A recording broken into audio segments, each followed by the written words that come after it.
Yo creo que el Señor inventó el café para estas ocasiones. De verdad, qué bueno. Vamos a seguir con nuestro estudio en esta mañana y he olvidado antes deciros, he traído varios libros que están ahí a la venta. Creo que salen a 10 euros cada uno, es el precio más o menos de impresión y formación, y me gustaría, si alguno quiere comprarlo, pues que los mire. Hay de diferentes temas, hay de historia del cristianismo en España, sobre el noviazgo. Si estás siendo un joven y estás pensando en... Los chicos no piensan en chicas, ¿no? Estás pensando en el noviazgo, ahí hay. Y después también hay un libro que se llama El Valle de las Sombras. Como sabéis, tuve cáncer hace 3 años. Fui operado, estuve en quimioterapia, y los que habéis vivido algo semejante, tenéis familiares, sabéis de las luchas, de los temores. De hecho, el mes que viene, en marzo, yo tengo una colonoscopia. Es un trauma eso, no sé quién lo inventó, pero es un trauma. Y el Señor está cuidándome, pero la experiencia me hizo ver la necesidad de poder presentar el Evangelio a personas que sufren con cáncer, y por eso escribí el libro En el Valle de las Sombras. Hablo de mi experiencia al principio, pero después algunos consejos para personas que han pasado a través del cáncer, tanto consejos medicinales, de cosas que puedes comer, de cosas que puedes hacer, y animar un poco, y sobre todo la necesidad espiritual, que es la base de todos nosotros. Sin duda alguna, todos somos como los yogures, tenemos fecha de caducidad. Un día de estos nos vamos con el Señor, y el Señor viene pronto también, pero es cierto que muchos de los que han sufrido cáncer, hay ese temor siempre. ¿Y ahora qué va a ser de mi familia, del ministerio, si estás en la obra? Y ahí comparto algunas de estas luchas y cómo poder descansar en el Señor. Así que tenéis ahí también los libros. Si no hay, si ves que algunos ya se han vendido, pues están también en internet, o podéis hablar con nosotros. Muy bien, 5 minutos muy buenos para tomar un café. Bueno, un poquito más. Y vamos a seguir, creo que aquí ahora comemos a la 1:30. A la 1:30, estupendo. Vamos a seguir con nuestro estudio de los Naví, que quiere decir... Ya se me ha olvidado. ¿Qué quiere decir Naví? ¿Naví quiere decir profeta? ¿Estáis seguros todos? Bien, buenos estudiantes. La forma de vida de los profetas no era diferente a los demás israelitas. Se vestían con pelos, y era una forma de penitencia por los pecados del pueblo. A veces llevaban cilicio sobre los riñones con el mismo propósito, y la vestimenta de pelos. Cuando uno ve a los profetas dices, qué personas más raras que eran estas, ¿verdad que sí? Pero lo hacían con un propósito.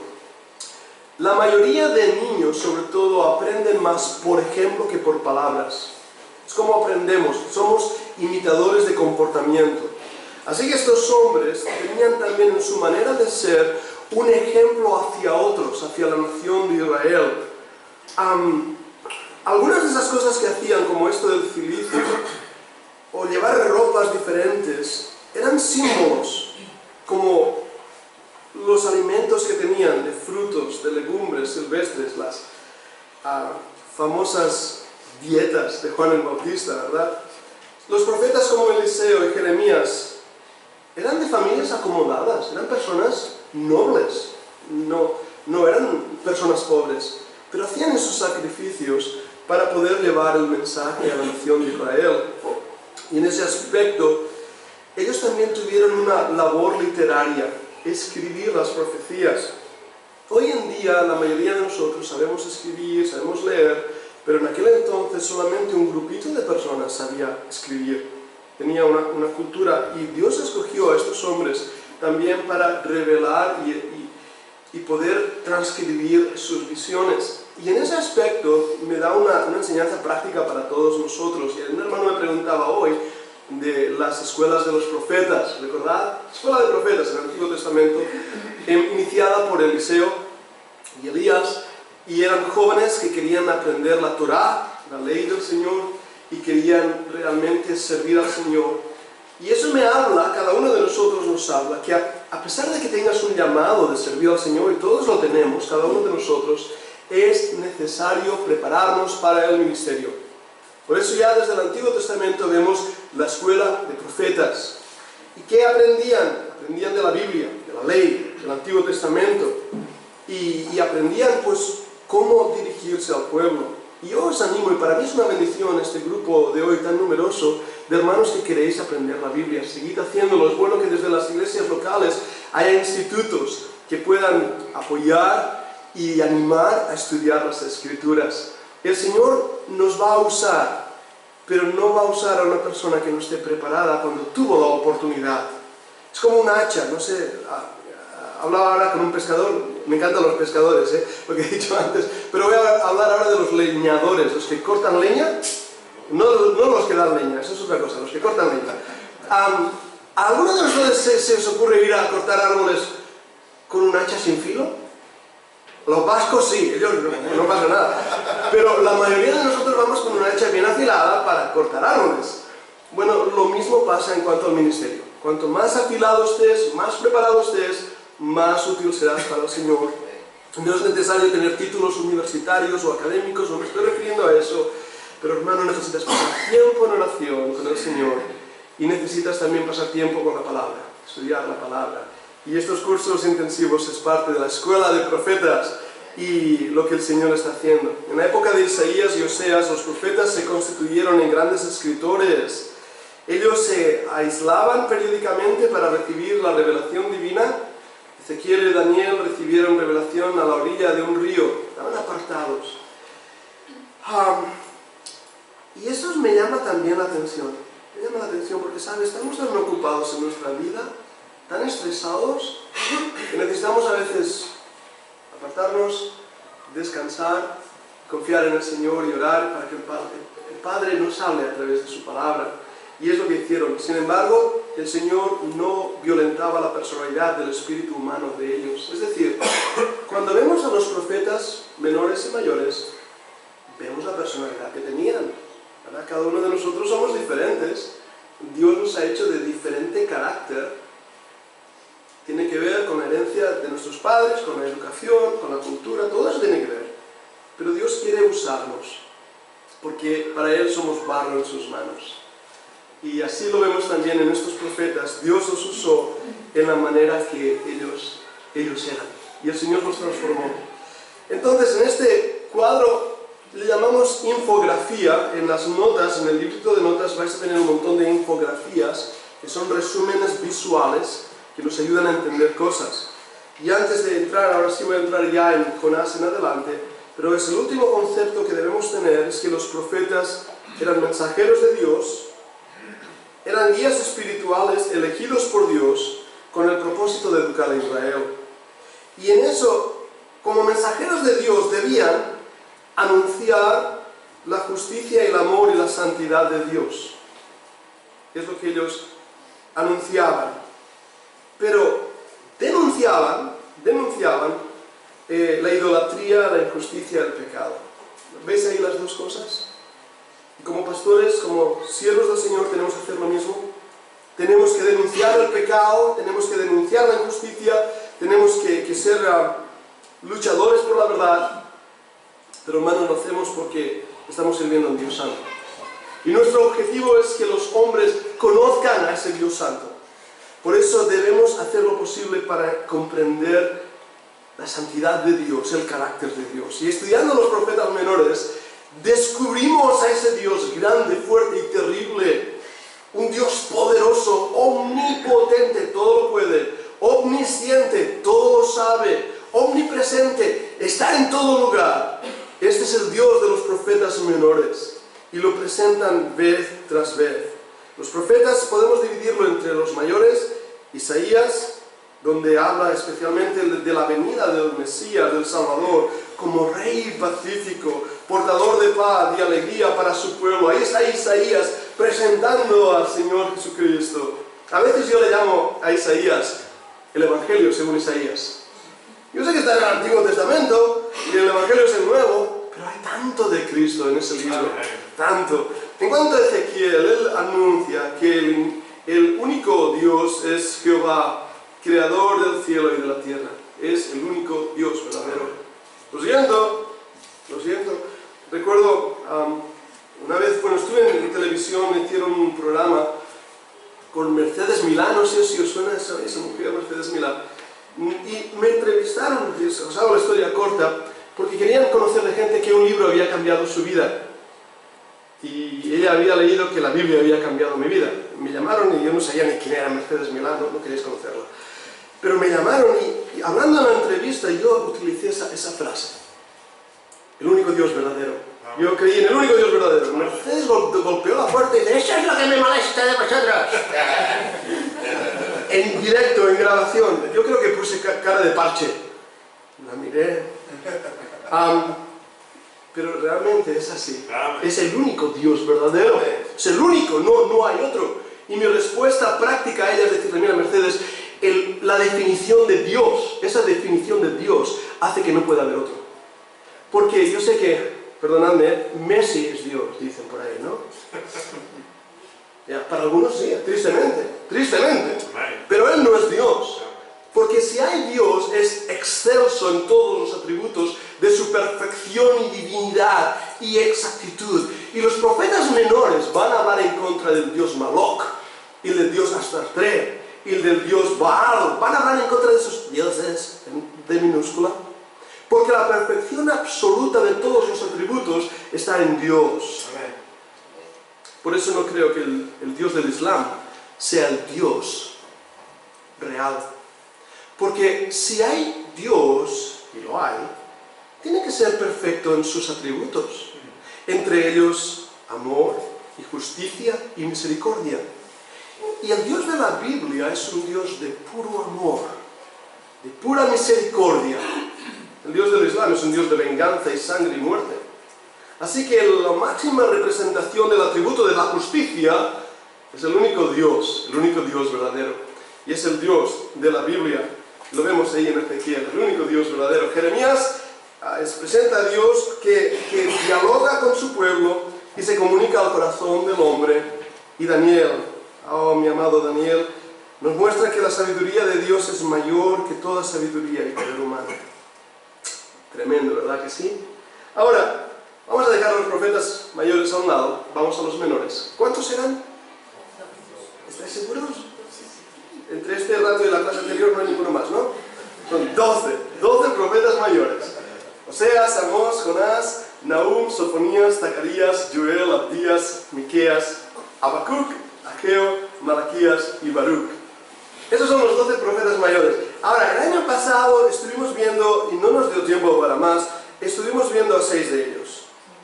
Y yo, si no estuvisteis aquí el año pasado, no sé si se grabó realmente, no lo sé, Pastor Llama, se grabó, pues podéis hablar con ellos. Y si no puedes verlo a través del libro de notas, ahí están todas las notas repetidos. Y si alguien desea el libro, no he traído solamente el mío, el pobre está más rayado ya que otra cosa. Pero podéis encontrarlo también en internet y ahí podréis adquirirlo. Pero voy a intentar hoy hablar de estos 12 profetas. Dejadme poner la diapositiva que nos tocaría para el día de hoy y voy a empezar desde ahí. Con current slide. Ahí está. Vamos a hablar, empezando rápidamente, hablamos de Oseas, de su historia con Gomer. Hablamos también de Joel, su visión hacia Israel, de Amós escribiendo la revelación del Señor. Abdías, Abdías, ¿qué haces? Está recogiendo higos. Me gusta Abdías, un nombre grandemente usado por el Señor. No fue en ninguna universidad. Universidad de los higos no hay todavía. ¿Sabes? Dios lo usó grandemente. Dios puede usarte a ti también. Simplemente ten corazón dispuesto a servir al Señor.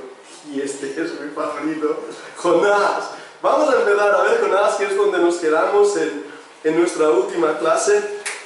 Jonás. Wow. ¿Sabéis la historia, verdad? Es uno de los profetas menores que hay una historia detrás. Oseas también, pero de los que vamos a ver ahora es la historia que contamos a los niños. Y que todos hemos oído hablar. Y es una historia real, esto es muy importante. Vamos a hablar un poquito de Jonás. Es un hombre real. Es lo primero que tengo que decir de él. No es una leyenda. No es una leyenda, es una historia real. Hay algunas cosas que tristemente han llamado más la atención de Jonás de lo que deberíamos haber llamado. Siempre que digo Jonás, viene a nuestra cabeza la ballena. No era una ballena. No era. pero es como que... ¿Sabes lo que es asombroso del libro de Jonás? Es la misericordia de Dios. Eso es el corazón del libro. La misericordia de Dios. Su nombre, Jonás, en hebreo, quiere decir paloma. ¿Recordáis la primera vez que la palabra paloma es mencionada en la Biblia? Cuando Noé soltó una paloma. Trajo en su piquito un olivo. No sé si voló por Sevilla o qué. Hay muchos olivos. Pero volvió con eso. ¿Y qué se convierte la paloma? En el símbolo de la paz, ¿verdad? La paloma. Si es la Biblia, hay un estudio que es, bueno, os animo a que lo hagáis, es muy fácil de hacer. Es la primera mención de una palabra en la Biblia. Y cómo esa palabra se usa a través de toda la Biblia. Puedes usar una concordancia para hacer eso, puedes usar el programa The Word. La primera vez que se menciona la palabra cordero es cuando Abraham va a sacrificar a su hijo Isaac. El Señor le ha dicho que lo sacrifique. Isaac dice, papá, aquí veo la leña y veo todo preparado, pero ¿dónde está el cordero? Abraham dice, el Señor se proveerá de cordero. La primera vez que esa palabra aparece en la Biblia. En el Antiguo Testamento. ¿Sabes cuál es la primera vez que se aparece en la Biblia en el Nuevo Testamento? Es cuando Juan el Bautista dice, aquí el Cordero de Dios que quita el pecado del mundo, del Señor Jesucristo. La palabra Cordero se convierte en la Biblia como un símbolo, una imagen del Cordero de Dios inmolado desde antes de la fundación del mundo, el Señor Jesucristo. La palabra paloma nos muestra algo parecido. Paz.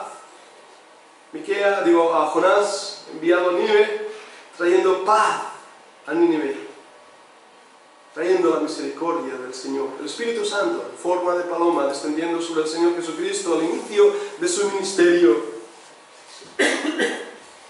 La representación absoluta de la misericordia de Dios para las naciones, su Hijo Jesucristo. Así que Jonás, lo que nos llama la atención no es la ballena, sino la misericordia. Fecha de escritura, 793 y el 753. Son años de separación, no sabemos exactamente. Es difícil a veces datar algunos de estos libros. Cuando hacemos un estudio interno de las palabras que utiliza en hebreo o en arameo, nos da entendimiento de más o menos en qué fecha pudo haber sido escrito. Algunos de estos libros nos presentan datos históricos, la batalla de Malquemus o otros reyes que son mencionados, sean asíricos, sean babilónicos o sean judíos, nos dan datos que nos ayudan a datar los libros. Pero hay momentos en que los libros son difíciles de datar. Pero es importante la datación de los libros. ¿Por qué? Bien, Isaías, y esto es teología avanzada. Isaías, los críticos que no creen en la Biblia decían, hay 3 Isaías que han sido escritos después de la deportación babilónica. No es profecía, es historia. Eso decían los críticos. No sé si ponían esa voz, pero... Estos críticos. El Señor tiene sentido del humor. 3 chavales judíos fueron a una cueva, y ¿qué hicieron los chavales judíos en la cueva? Tiran piedras. Todos hemos hecho eso, ¿verdad? Ves una cueva, ¡paf! Se ha roto algo. Bajaron a la cueva y descubrieron que habían unas tinajas y dentro unos rollos. ¿Qué hacen los niños con unas tinajas y unos rollos? Cogen el rollo, lo llevan al anticuario y lo venden para ganar dinero para chuches. Así que tomaron esos rollos, fueron al anticuario ahí en Jerusalén, desde Qumran, y vendieron esos rollos por creo que fueron menos de $10. 8 o 9 dólares, fue algo así. Los chavales felices le habían dado suficiente para chuches para todo el mes. Se había encontrado el mayor descubrimiento del siglo pasado, los manuscritos del Mar Muerto, Qumran. Entre ellos, el primer rollo que descubrieron fue el rollo del profeta Isaías. Lo tradujeron, y lo primero que tradujeron fue esto: fui hallado por los que no me buscaban, me encontraron los que no preguntaban por mí. ¿Tiene Dios sentido del humor? Ese rollo demostró que el libro de Isaías era anterior al exilio, y por lo tanto todo lo que había en el rollo era profecía. La alta crítica hizo ups, la palabra de Dios es verdad. Por eso la datación de los libros es tan importante. No sabemos el periodo que abarca, es incierto. El título es el nombre del autor del libro y el personaje principal, Jonás. La historia de este profeta que huyó de Dios. ¿Sabéis la historia de Jonás? Vamos a repasarla por si hay alguien que no la sepa. Jonás, el único profeta galileo del Antiguo Testamento, nació en Israel y creció en una ciudad llamada Gat-Hefer, a unas 3 millas, unos 3 kilómetros de Nazaret, hoy bajo tierra palestina. Jonás recibe una comisión de Dios para predicar arrepentimiento en Asiria. Asiria es una nación gentil, no son judíos. Y además, los asirios, como he dicho, son crueles. Nínive es la capital del imperio asirio, ¿no? Es la capital, Nínive. Es una tarea sumamente difícil, ya que los asirios tienen reputación de ser brutales y opresivos, además de ser antiguos enemigos de Israel. En este momento el rey Jeroboam II reina en Israel. La historia de este tiempo se encuentra en 2 de Reyes 14:25, Jeroboam II. Capítulo 1 de Jonás nos lo dice. La voz del Señor va a Jonás y dice: Jonás, levántate, ve a Nínive. ¿Lo habéis leído? Os animo a que lo hagáis. Yo, por causa de la intensidad del tiempo, iremos rápido en esto. Pero ¿qué hacen? ¿Qué hace Jonás? ¿Qué es lo que hace? Se levanta y va a Nínive. Se levanta y va a Cádiz. Más o menos. Porque dice que agarró un barco que se iba a un lugar que era Tarsis. Y creo que Tarsis está por ahí, Cádiz, lo digo bien, Tartesos. De ese tiempo nos dicen los arqueólogos e historiadores que habían unas grandes naves, les llaman las naves de Tarsis, que hacían esa ruta. Y sabes, él se sube a uno de esos barcos y paga su pasaje. ¿Sabes? Cada vez que escapes de la voluntad de Dios vas a pagar tu pasaje. Es así. ¿Quién lo hace? Mi pasaje. Escapo de Dios. Dios no me va a pillar en esta. ¿Y qué hace el Señor? Le da un meneo a la barca, sube una tormenta y ahí los paganos, que eran paganos, ¿qué hacen? Esto es un mal, esto viene por... hay un gafe, ¿verdad? Hay un gafe, los marineros son muy así de gafes. Un gafe es aquel que se sienta en un pajar y se hinca la aguja. Eso es el gafe. Pues es lo que hacen Jonás, se sube a un pajar, o sea, se sube en un barco y echan suerte. ¿Y sobre quién cae la suerte? Sobre Jonás. ¿Y dónde estaba Jonás? Contigo. Roncando. Cuando uno está desconectado de la voluntad de Dios, ronca. Estás deprimido, ¿qué haces? Te vas a la cama para despedirme. ¿Y qué hacen? ¡Paz! Al agua. ¿Se acaban los problemas o empiezan para Jonás? Me encanta Jonás, es el único profeta que dio un paseo en submarino. Es increíble. Y él está ahí, y capítulo 2 nos habla de su arrepentimiento, de su pena, se da cuenta, he fracasado, he caído, Señor, perdóname. Jonás se arrepiente. Jonás se arrepiente. La historia real dice que Jonás fue vomitado a la orilla. Dios le llevó en submarino a Nínive. Fue y llegó ahí. Dios le dice en el capítulo 3, levántate y ve a Nínive. Y de las palabras que yo te diré. Dios es un Dios de segundas oportunidades en nuestra vida. Dios vuelve a Jonás con el mismo mensaje y le dice: haz esto, es necesario que vayas ahí. Antes de seguir en la historia, no sabemos, yo creo que no fue una ballena, aunque posiblemente fue algo parecido, o pudo haber sido una ballena. Justamente 3 semanas atrás leí un informe en los periódicos, un informe científico de algo que había pasado, que los científicos tenían como, sabían a qué podía ser, pero nunca lo habían podido grabar en film, nunca lo habían podido registrar. Tenían el presentimiento de que los cetáceos protegen a los humanos. Y no saben por qué. No sé si habéis escuchado de historias de delfines salvando a humanos, ¿verdad que sí? Hay bastantes. Pero pensaban que todos los cetáceos tenían una relación especial con los humanos. Dos biólogas marinas estaban nadando, grabando ballenas, cuando de repente un tiburón apareció en la imagen un gran tiburón y fue a embestir a una de estas buceadoras. Una ballena jorobada, es como se llama, que estaban grabando, se puso entre el tiburón y ella y puso a la nadadora debajo de su aleta y la apartó del tiburón. Y la nadadora, claro, pensaba que una ballena es enorme, te pega un coletazo y te envía... ¡fiu! Pues la nadadora cayó en pánico y la ballena empezó a empujarla con el hocico hacia arriba, hacia la superficie, apartándola del tiburón. Y todo esto lo grabaron en vídeo. Yo creo que los animales temen al hombre porque hay en nosotros la imagen de Dios. La única diferencia. Y para mí eso me habla de cómo pudo haber sido una ballena, porque no, a lo mejor algunos incluso hablan del gran tiburón peregrino. Es uno de los... se llama tiburón peregrino, pero no come hombres, no os preocupéis. Se alimenta de pequeños crustáceos, de plancton. Pudo haber sido un tiburón peregrino. Son de unos 12 metros, los más pequeños. 12 metros son bastantes. Yo pienso también que podría haber sido un plesiosaurio, uno de esos animales prehistóricos que hoy teóricamente no hay. A lo mejor hay alguno por ahí perdido, pero no se encuentran ya. No lo sabemos lo que fue. Pero lo que sí sabemos es que el Señor Jesucristo en el Nuevo Testamento dice que de la misma manera que Jonás estuvo en el vientre del pez, esa es la palabra que la Biblia usa, 3 días y 3 noches, es necesario que el Hijo del Hombre esté en la tumba 3 días y 3 noches. Jonás se convierte en un tipo, en una tipología de Cristo, muriendo.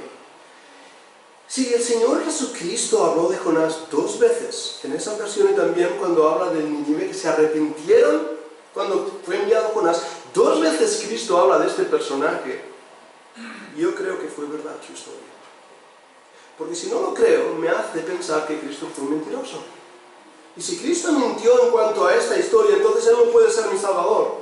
Porque Cristo no puede ser con pecado, Él no miente. Por lo tanto, digo esto porque he escuchado a algunos predicadores diciendo: esto es simplemente mitología, es historia de la Biblia para aquel pobre hombre, las culturas que no conocían, ¿verdad? ¿Pensamos que los hombres del pasado eran tontos porque no tenían teléfono? Tenían una capacidad mental mayor que la nuestra. Yo estoy asustado de las cosas que aprendí en EGB, no me acuerdo de nada. Es horrible. ¿Te acuerdas de los conjuntos vacíos? Eso lo aprendimos en EGB, ¿verdad? Olvidamos tanto y necesitamos un ordenador casi para recordar. Esos hombres tenían una capacidad mental grande, no necesitaban lo que nosotros necesitamos. Por lo tanto, lo que Dios dice en su palabra es verdad. El lugar de escritura cerca de Jerusalén, lo sabemos bien, y el destinatario es principalmente Nínive. Así que cuando leemos Jonás tenemos que tener estas cosas en mente y necesitamos recordarlo. El temor y el orgullo de Jonás hacen que huya de Dios. Él no quiere ir a Nínive a predicar arrepentimiento a ese pueblo, algo que Dios ha ordenado. Porque siente que son enemigos y están convencidos de que Dios no llevará a cabo su amenaza de destruir la ciudad. Jonás conoce a Dios, sabe cómo es Dios. Sabe que Dios va a tener misericordia y no va a castigarles. Y entonces es decir, y entonces quedaré yo mal. Eso es lo que estaba haciendo. Entonces, antes de quedar mal, me voy a la costa de... ¿Cómo es la Costa del Sol? Me voy a Tarsis. Ahora, de manera que se embarca hacia Tarsis, que está en dirección opuesta. Muy pronto, una recia tormenta hace que la tripulación eche suertes y decida que el problema radica en Jonás, quien es arrojado al mar y tragado por un gran pez. Permanece en el vientre del pez 3 días y 3 noches, eso nos dice en 1:17, y se arrepiente de sus pecados ante Dios, y el pez lo vomita en tierra seca. Jonás entonces hace el viaje de 500 millas, 800 kilómetros, hasta Nínive, y lleva a la ciudad un gran avivamiento. El capítulo 3 nos habla de esto. Pero en vez de estar agradecido, cuando Nínive se arrepiente, el profeta siente desagrado. Sin embargo, Jonás finalmente aprende la lección cuando Dios usa una planta, un gusano y un viento para enseñarle que Dios es misericordioso. Os invito a que leáis la historia entera, pero es un libro de la providencia de Dios. Él va a Nínive. Nínive es impresionante. Una de las antiguas maravillas arqueológicas del pasado. Sus murallas son tan anchas que dicen los historiadores que podían ir lado con lado, unos 5 carros. Son murallas grandes. El río Tigris entra en esa ciudad y se divide en canales. Una ciudad de unos 40 kilómetros redondos. Es grande, es inmensa. Sus jardines recuerdan más adelante a los jardines colgantes de Babilonia. ¿Cómo debía ser? ¿Puedes imaginarte la escena? Se acerca Jonás a la gran muralla, golpea la puerta. Hola, soy Jonás, vengo a predicar a que os arrepintáis. Señor, no voy a Nínive. Me asombra la respuesta de los ninivitas. Se arrepintieron. Nos lo dice la Biblia. Nos habla de ese arrepentimiento de una manera tan extraordinaria, tan grande. ¿Os imagináis que nuestras ciudades se arrepintieran como esa ciudad? Que Dios enviara tal avivamiento. De verdad, debe ser nuestra oración que Dios envíe avivamiento espiritual. Y Dios puede hacerlo. España nunca ha visto un avivamiento espiritual. La verdad ha sido perseguida desde la Inquisición, que bien sufristeis aquí en Sevilla, con todos los cargos de la Iglesia Vaticana, atacando la verdad de la Escritura. Nunca ha habido un avivamiento. Lo ha habido en Escocia, los grandes avivamientos de Escocia, en Irlanda, en Estados Unidos. Ha habido en Sudamérica ahora mismo, hay muchas iglesias, pero España no. Y tenemos que orar y pedir que el Señor nos dé ese avivamiento, nos dé de su gracia. Pero Dios es rico en misericordia. Y Jonás, que sabe que se va a arrepentir, está enfadado con Dios y ¿qué hace? Se sienta a tomar el sol, la sombra mejor dicho. Y puedo imaginarlo ahí esperando. Pues va a caer una... Qué malo que era Jonás. Ya veréis. Y ahora se han arrepentido. Y ahora, Señor, hace un calor. Gracias por la calabacera. Ay, Señor, qué bueno que eres con la calabacera, ¿verdad? Dios envía un gusano. Dios envía un gusano para comerse la calabacera. Un gusano. Mira que son pequeños, yo me los como. Son pequeños. Dios envía cosas pequeñas para cambiar tu vida y mi vida, ¿eh? Cosas pequeñas, insignificantes, pero que Dios con esas cosas pequeñas hace grandes cosas. Tremendo, tremendo, tremendo. Y en el libro vemos que Dios prepara cosas. Preparó la calabacera, preparó el gusano, preparó el viento, preparó la ballena, iba a decir, preparó el gran pez. Dios preparó la tormenta. Dios preparó esas 5 cosas para cambiar el destino de Jonás, como cambia también el nuestro. Palabras clave en el libro: pez, avivamiento. Son palabras importantes. Me gusta la palabra pez. La palabra pez en griego es la palabra ixus. Ixus quiere decir Jesucristus theotes, huius theos. Eso es griego, no os preocupéis. Jesucristo, la palabra pez, ixus, cada una de sus letras es un anagrama, ¿lo digo bien? Anagrama. Y la primera letra de ixus es Jesucristus, Jesucristo. La siguiente sos Hijo de Dios, Salvador. Por eso los creyentes del primer siglo utilizaban el pez secretamente para que no los pillaran. Si tú eras un creyente y dibujabas un pez en el suelo y veía otro creyente y decía, este es de los míos. Ahora yo voy por la carretera, no sé si te ha pasado, y entonces adelantas a uno a 200 por hora y tiene un pez y dices, uy, este es de los míos. Y ese pececito es por eso que se ponen en los coches, ¿no? Y es por eso, porque viene de la idea de ixus, del pez. Otra vez volviendo a simbología bíblica, el pez. Avivamiento. Jonás no simplemente es tragado por un gran pez. Este suceso es símbolo de Dios extendiendo su mano de ayudar para salvar al profeta. Le da a Jonás una oportunidad única de buscar una liberación única. Y él se arrepiente durante este tiempo de retiro, también único en su tipo. Muchos consideran que el avivamiento que Jonás produce en Nínive es uno de los más grandes esfuerzos evangelísticos de todos los tiempos.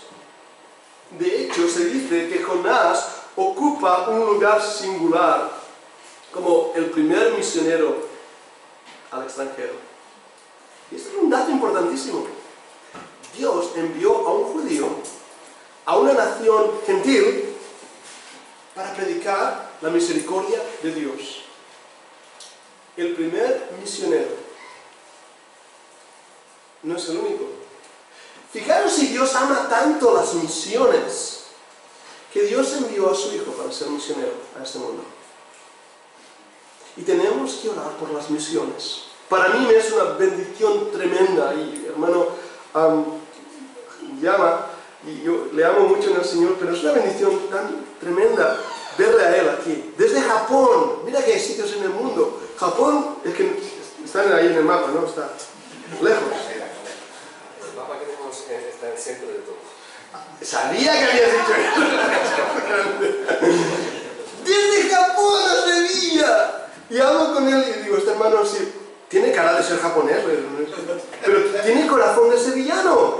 Y hablo con él. Y ves eso, amor, pasión por las almas perdidas aquí en Sevilla, ¿verdad? Y nosotros, hermanos, ¿tú te imaginas que españoles estemos en cualquier parte del mundo, ahí en Sudamérica, y perdonadme por ello, a los españoles nos llaman gallegos? Yo cuando he estado en Sudamérica, en varios países, lo primero que digo es, no sé gallego, pero qué bonito llevar el Evangelio. Dios puede usarte allí donde sea. Tú cierras los ojos y pones el dedo en el mapa del mundo y ahí Dios puede enviarte. Si lo pones en el mar, ten cuidado, hay ballenas. Pero puede enviarte en cualquier lugar del mundo. Solamente pide a Dios que estés dispuesto. El carácter histórico de la preservación de Jonás en el gran pez, así como su predicación a los habitantes de Nínive, se halla atestiguada por Cristo, quien compara la experiencia del profeta a su propia sepultura y resurrección en Mateo 12, 38 al 42. Me gustaría leerlo. Mateo 12, si tenéis ahí una Biblia. Ayudadme con eso, porque ¿sabes qué pasa? Que también de hablar, al final uno se vuelve cacofónico y se desconecta. El primero que encuentre en Mateo 12, 38 al 42, por favor, puede leerlo, sea hermano o hermana. Los más rápidos, los niños ya se hubieran ganado. Ellos son buenos con tiroteo bíblico. Mateo 12, 38. Los que tenéis teléfonos tenéis que ir más rápido todavía. Mateo 12, 38. Entonces respondieron algunos de los escribas y de los fariseos, diciendo: Maestro, deseamos ver de ti señal. Él respondió y les dijo: La generación mala y adúltera demanda señal, pero señal no le será dada sino la señal del profeta Jonás. Porque como estuvo Jonás en el vientre del gran pez 3 días y 3 noches, así estará el Hijo del Hombre en el corazón de la tierra 3 días y 3 noches. Los hombres de Nínive se levantaron en el juicio de esta generación y la condenarán, porque ellos se arrepintieron a la predicación de Jonás. Y he aquí, más que Jonás en este lugar. La reina del sur se levantará en el juicio de esta generación y la condenará, porque ella vino de los fines de la tierra para ver la sabiduría de Salomón. Qué pasaje tan tremendo, ¿eh? Mucho se ha hablado de la ballena, pero hermanos, no perdemos de vista lo que el hermano ha leído. Es una tipología de Cristo. Es una tipología de Cristo. La palabra ahí en griego que aparece para pez es la palabra monstruo marino. Ahora, y esto es otro tema para otro intensivo, pero la idea de los dinosaurios. ¿Habéis visto la palabra dinosaurio en la Biblia? ¿Seguro? No aparece, ¿eh? La palabra dinosaurio no sale en la Biblia. Porque la palabra dinosaurio fue inventada por algunos biólogos en el 1800 y algo. La Biblia fue traducida y escrita mucho más antes que eso. La palabra dinosaurio simplemente quiere decir un gran o monstruoso lagarto, que es los fósiles que encontraban, no sabían cómo describirlo, y inventaron esa serie de nombres que, aparte del tiranosaurio rex o el gran rex, ese nos lo aprendemos todos, pero hay otros nombres que son imposibles de decir. Tienen más letras, pero en la Biblia encontramos palabras como behemoth, gran monstruo marino, que son realmente animales que el Señor creó y que están en la Biblia. Los dinosaurios son reales, existieron y la Biblia los menciona. Y sí, entraron en el arca también, en el arca de Noé. Y encontramos que la palabra usada en las Biblias antiguas es la palabra dragón. Cuando leemos dragón, pensamos en princesa, ¿verdad? Y todas San Jordi y todas esas cosas. Pero es que es la palabra que se utilizaba para referirse a esos animales tan extraordinarios.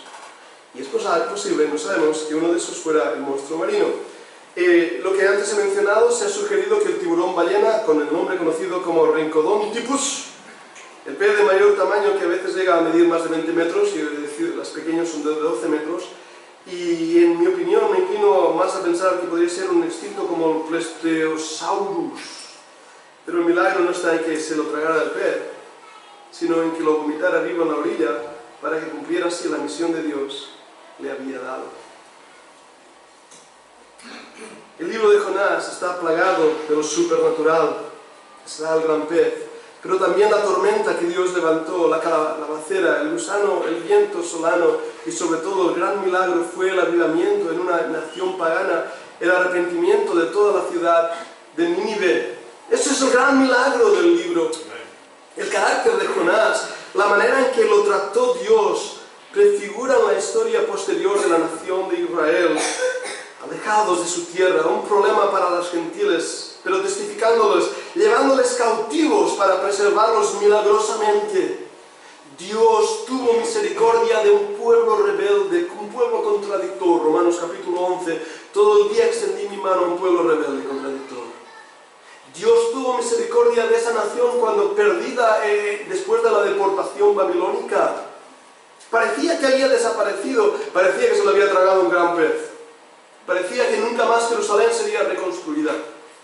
Pero igual que Jonás estuvo en el vientre del gran pez. Y clamó a Dios y se arrepintió. Israel se arrepintió de sus pecados en la deportación. Y se convirtió milagrosamente y regresó. Jonás tipifica a Cristo como el enviado de Dios a las naciones, resucitado de los muertos, llevando salvación a los gentiles. Nosotros, aquellos que no éramos de la ciudadanía de Israel, que éramos crueles, que éramos realmente malos, Dios nos dio amor y paciencia y misericordia. Y uno lee la historia de Jonás y te ves tipificado. Yo me veo como Jonás y digo, yo soy igual que él. Yo soy igual que él. Pero Dios tiene misericordia. ¿Qué lecciones espirituales encontramos? La primera, el hacer nuestra propia voluntad nos trae fatales consecuencias. ¿A que sí? Cuando queremos hacer lo que nosotros queremos, nos metemos en líos más de una vez. Y después le echamos la culpa a Dios. Señor, ¿por qué estoy aquí? Porque tú te metiste. Es duro, ¿eh? Pero la verdad es que nos metemos nosotros en los problemas. Con todas estas matanzas que han habido también esta misma semana en Estados Unidos, ¿verdad? ¿Dónde está Dios?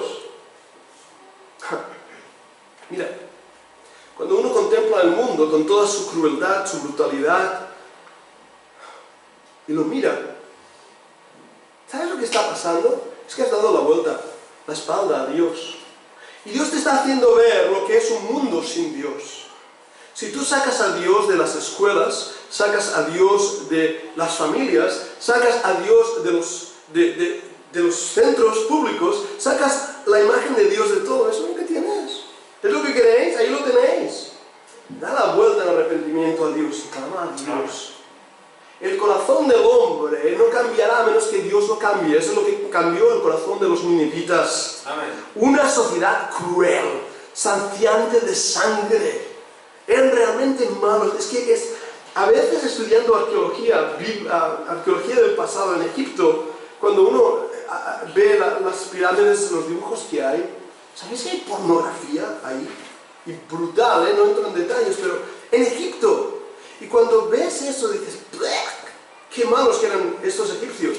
Pero es que lo ves lo mismo ahí en los rituales que tenían los babilónicos. Esa imagen del mundo sin Dios. Y esta gente se arrepintió y buscó a Dios. Lo que cambia el corazón del hombre es la palabra de Dios y es Dios mismo. No es más dinero puesto en la educación. Lo siento. ¿Ayuda? Puede. sobre todo para hacer que algunos sean más ricos de lo que eran. Pero lo que cambia es el hombre, es Dios, es Dios. El arrepentimiento verdadero puede evitar el juicio de Dios. Toda tarea divinamente encomendada no debe ser considerada ligera y superficialmente. Hermanos, demos el 100% al Señor cuando Él nos da una labor a hacer. De Dios no podemos escondernos ahí donde está. Salmo 139. ¿Dónde huiré de tu espíritu y a dónde huiré de tu presencia? ¿Dónde? ¿En lo profundo del mar tú estás? Ahí donde el Señor... Los rusos, ¿sabéis que son la mayoría de rusos? No todos. El ateísmo dialéctico, el comunismo dialéctico que no creen en Dios. Unos astronautas subieron, cuando estaban por ahí, rusos, y esto es histórico, esto es verdad. Dijeron, estamos aquí arriba y no estamos viendo a Dios. Vaya, a lo mejor no miraban donde Él estaba. Lo que sabemos de la historia es que cuando volvían a la Tierra hubo un fallo mecánico, perecieron todos. Os aseguro que vieron a Dios. ¿Sabes? De Dios nadie se ríe. Mi abuela era de Murcia, mi abuela era muy graciosa. Decía mi abuela, el que al cielo escupe en la cara le cae. ¿Lo has probado?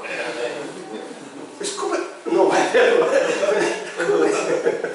¡pah! ¡Toma! Así es Dios. Así es Dios. Si tú escupes a Él, viene sobre ti. Y eso muestra el juicio de Dios. No podemos escondernos. Los prejuicios nos limitan en aquello que Dios quiere hacer a través de nosotros. Uf, qué pensamiento. Los prejuicios nos limitan. Señor, yo a Nínive, Señor, que estos son enemigos, ¿qué voy a hacer yo? Esta ciudad tan grande, en cuanto llame a la puerta me cuecen con patatas. Me van a comer. Señor, es imposible. ¿He dicho eso alguna vez, yo, hablando de las cosas de la obra del Señor? Señor, es imposible, ¿lo has dicho alguna vez? Señor, no. Pedro, me encanta Pedro, era pescador a propósito, pero Pedro dice, Señor, no. Está en casa del curtidor, ahí en el muelle de Jope, que justamente es donde Jonás salió. Jonás, para embarcarse en el barco de Tarsis, fue a una ciudad llamada Jope. Hoy se llama Jaffa.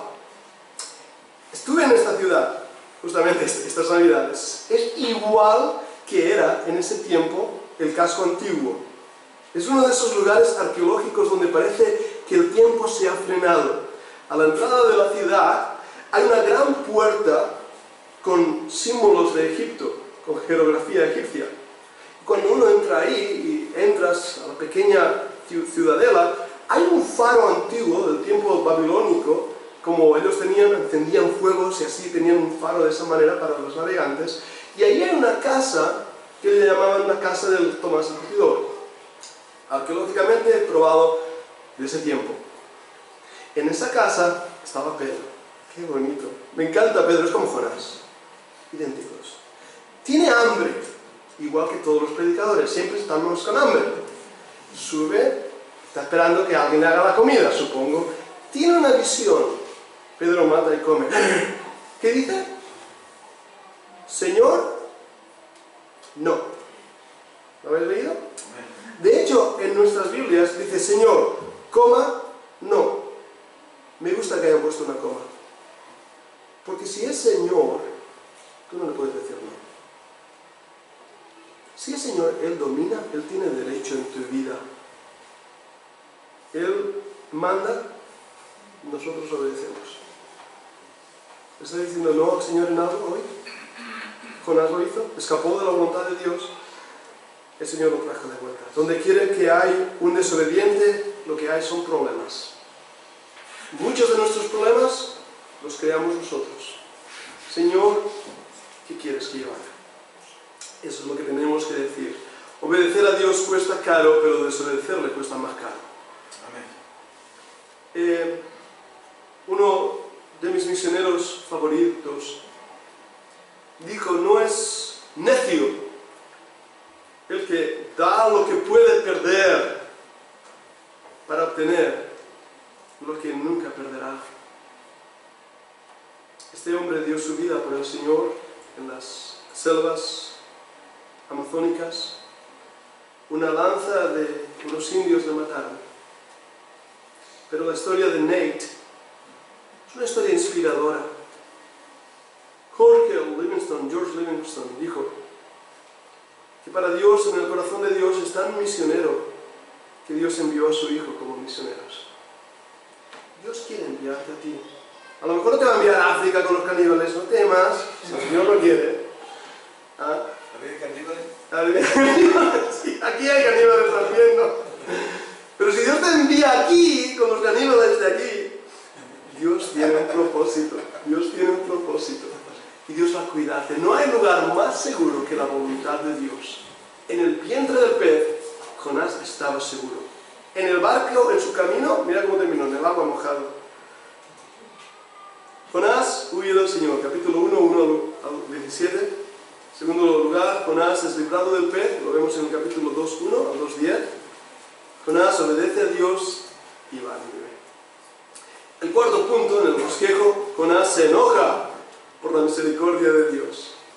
Y el libro termina. Oh, Jonás, tú has tenido misericordia, voy a usar esta palabra, has tenido pena por la calabacera que un gusano se comió, y yo no voy a tener misericordia de, creo que dice, 100.000 almas, 100.000 personas que no conocen su mano derecha y su mano izquierda. Y dices, ¿qué quiere decir esto? No conocen su mano derecha. Es una expresión idiomática hebrea, se refiere a niños. Me encanta ese pasaje. Dios veía el corazón de esos niños y era necesario salvarles. Jonás envió un mensaje de arrepentimiento y fue usado por el Señor. Bien, espero que Jonás nos haya inspirado en esta mañana y podamos de esta manera animarnos a continuar sirviendo al Señor.